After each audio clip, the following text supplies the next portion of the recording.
आप में से बहुत सारे लोग ये सवाल पूछ रहे हैं कि इस मामले में अब तक कोई गिरफ्तारी क्यों नहीं हुई है और रिया चक्रवर्ती को कब गिरफ्तार किया जाएगा।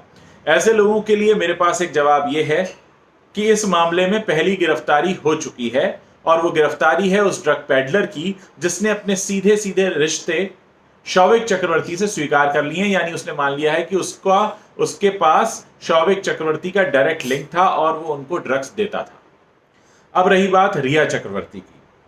लोग पूछ रहे हैं रिया चक्रवर्ती को क्यों गिरफ्तार अभी तक नहीं किया गया है। मैं आपको बता दूं कि सीबीआई इस समय और स्ट्रॉन्ग ग्राउंड्स तलाश रही है। जिस वक्त ये मामला शुरू हुआ था उस वक्त हमारी मांग ये थी कि सीबीआई आ जाए।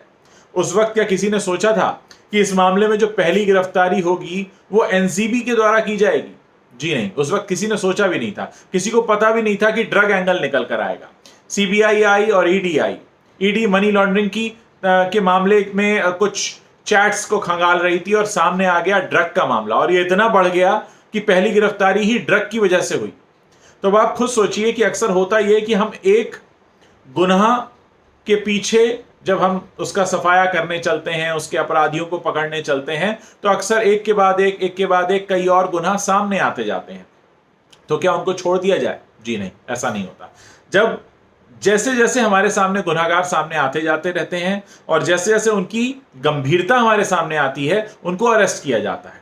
ऐसे में बार बार ये सवाल पूछना कि रिया चक्रवर्ती कब गिरफ्तार होंगी। कुछ लोग तो मुझे मैसेज भेजकर ये भी कहते हैं कि हमें तो सिर्फ और सिर्फ सुशांत सिंह राजपूत के हत्यारों को गिरफ्तार करना है। जी नहीं, ऐसा नहीं होता। घर में जब सफाई होती है तो किसी एक कमरे की सफाई नहीं होती। घर में जब सफाई होती है और अगर एक कमरे के बाद दूसरा कमरा भी गंदा दिख जाए तो आप उसे छोड़ते नहीं है। ऐसे ही एक गुनाह की तफ्तीश हो रही है, उसमें अगर दूसरा, तीसरा, पांचवा, आठवां, 10वां जितने गुनहगार सामने आते जाएंगे उन सब गुनाहों का खात्मा करना होगा, क्योंकि कहीं ऐसा ना हो कि बहुत कुछ हमारे आसपास चल रहा हो और हमारी आंखें बंद ही रह जाएं। मैं आपको बता दूं कि हमारी आंखें खुली हैं सुशांत सिंह राजपूत के जाने के बाद। तो क्या आप चाहेंगे कि हमारे समाज में दूसरा कभी कोई ऐसा किस्सा हो, ऐसा हादसा हो जो हमारी इस तरह से आंखें खोले? अगर एक बार आंखें खुल गई हैं, इनको खुला रखिए। जितने गुनहगार और जितनी तरह के गुनहगार सामने आते हैं उन सबको सजा दिलाना हमारा काम है।